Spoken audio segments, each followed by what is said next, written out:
Ever feel like your aim assist isn't working or it's not as strong as the streamer's is? Well, you might have your settings wrong. I tested every aim assist setting, and what I found was that some settings actually have zero rotational aim assist. Some of you might know what this is, but if you don't, let me explain. Rotational aim assist happens when you're moving your left stick in any direction, and the result is very strong aim assist without even touching your aiming stick. In this example, I'm only moving my left stick down to move my character back into this corner, and I'm getting very strong aim assist without even touching my aiming stick. This is a mechanic all the best players abuse in every engagement, but there's a problem. Only one aim assist type allows this to happen, which I was unaware of until I tested it. So I backed into the same corner and kept pressing down on my left stick as my friend walked by on each aim assist type, and what we found was that only default was giving rotational aim assist. And I know a lot of people use Black Ops, so that could be why your aim assist doesn't feel as strong. But not only that, I previously thought you had to have your aim response curve type set to dynamic in order for rotational aim assist to work,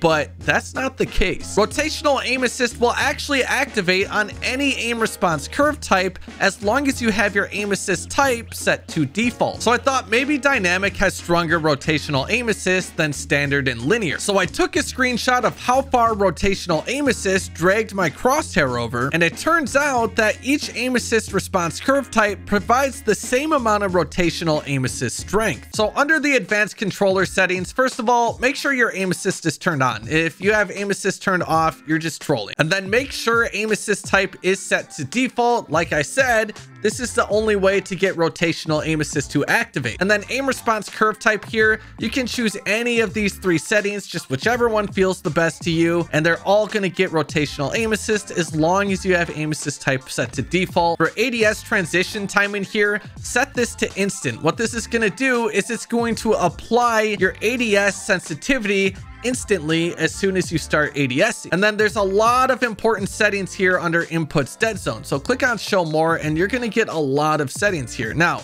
for your left stick minimum, I have this set to 0.05, and what your dead zone is how far you actually need to move your stick in order for the input to activate on screen. So the lower the number here, the more responsive your joysticks are going to feel. So on your left stick, you want it to feel very responsive. So you want a very low number here, and some people will even put this all the way down to 0. So you're basically getting stick drift on your left stick at all times, which means rotational aim assist is basically being applied at all times, but you might not like having that stick drift, so that's why I put it up to 0.05 here. And then the same thing applies to your right stick, although stick drift is going to affect your aim a lot more, which is your right stick. So what you want to do is you want to go into the firing range and set this all the way down to the lowest number, and what you'll notice is that your crosshair is going to be slightly moving, and that is what stick drift is. So what you want to do is come back into the settings and bump this number up a little bit, go back into the firing range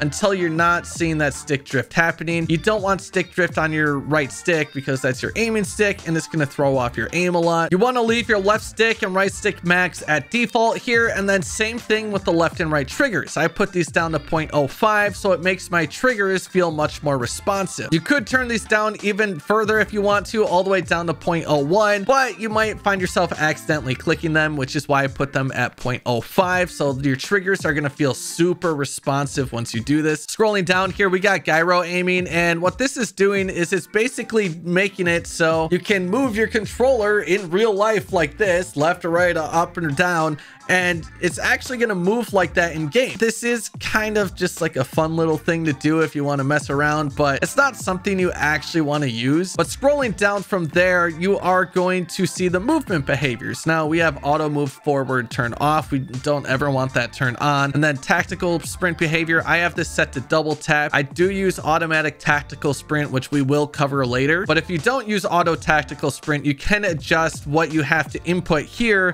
in order to start tactical sprinting. And then grounded mantle, we want this turned off. Have you ever had a situation where you're in a gunfight and you press your jump button to try, you know, outgunning the guy, and you accidentally mantle on just some random object that could even be behind you? Well, turning this off will fix that. So instead of just pressing jump once to mantle, you will have to press your jump button twice in order to mantle. And then automatic airborne mantle, you want this turned off as well, so you're not accidentally mantling on things. And same thing with automatic ground mantle, you want this turned off again. Having all of these turned off will help you avoid those scenarios where you accidentally mantle on things in the middle of gunfights, because I know that's gotten me killed a lot of times, and it's probably happened to you as well. And then invert slide and dive behavior, we have this set to inverted. Now the reason you want to do this is because you want to be able to quickly dolphin dive out of sticky situations. And once this is set to inverted, all you have to do is just click your crouch button while you're running in order to do that, and then you're gonna have to hold your crouch button in order to slide. Now you want to hold your crouch button to slide because it's basically useless to slide in this game since you can't slide and shoot, and it's going to be much easier to just click the button to dolphin dive. So it's going to be easier to get out of those sticky situations instead of having to hold your crouch button, which might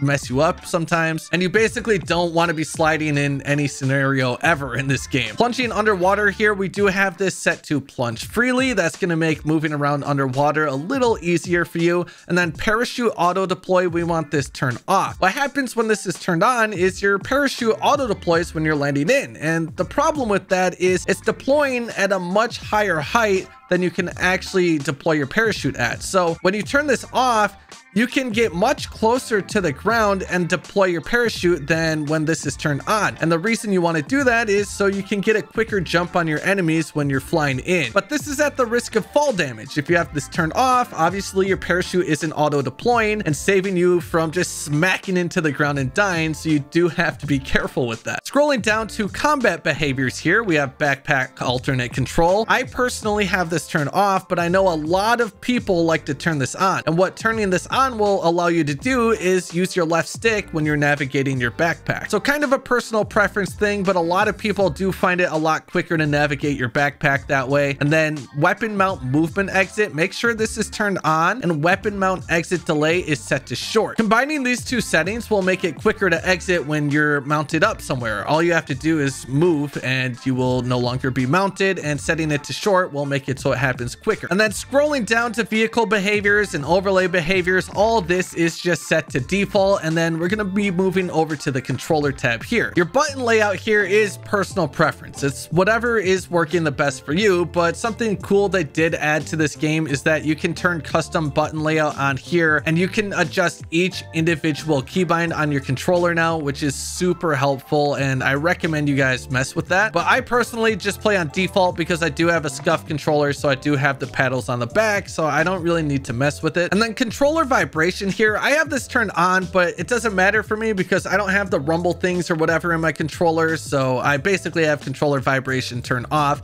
And I recommend, if you have this turned on, to try turning it off. So when you're in gunfights, obviously your controller is buzzing and shaking all over the place, and I really do think that can throw off your aim a little bit. So I do recommend you turning this off and just try to get used to it. It might take a couple days, but once you do get used to it, you can't go back to having this on. And if you do have the trigger effects turned on, if you're on a PS5 controller, turn that off as well. That is just throwing you off again. And then sensitivity really is personal preference, but keep in mind there's no pro players out there playing on a super high sensitivity that I'm aware of, at least. I think a good rule of thumb for sensitivity is to put it anywhere between 4 and 10. Anything above that is pretty unnecessary in my opinion, but if that's what you prefer and that's what you perform the best on, then all the best to you. But I personally am playing on 6.6 sensitivity, and I have my ADS sensitivity multiplier set to 0.85, although I do adjust my sensitivity a lot, I'm not gonna lie. I think a lot of us are guilty of that. But moving down to gameplay here, I have changed zoom shared input here set to melee.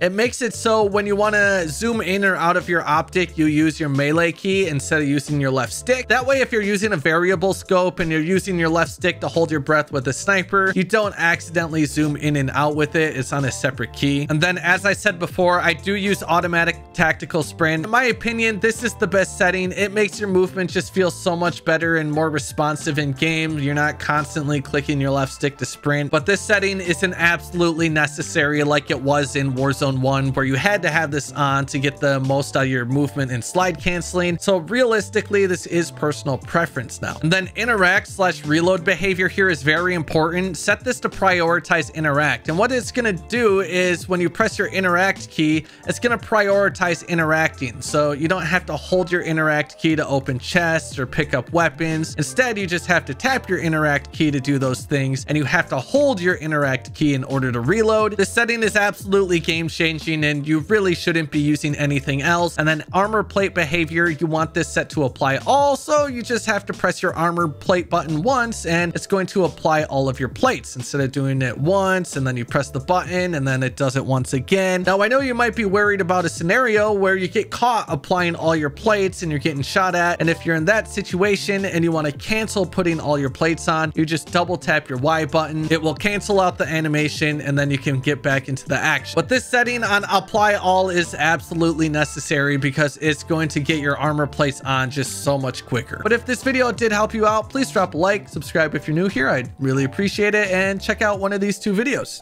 Here's the web. Peace.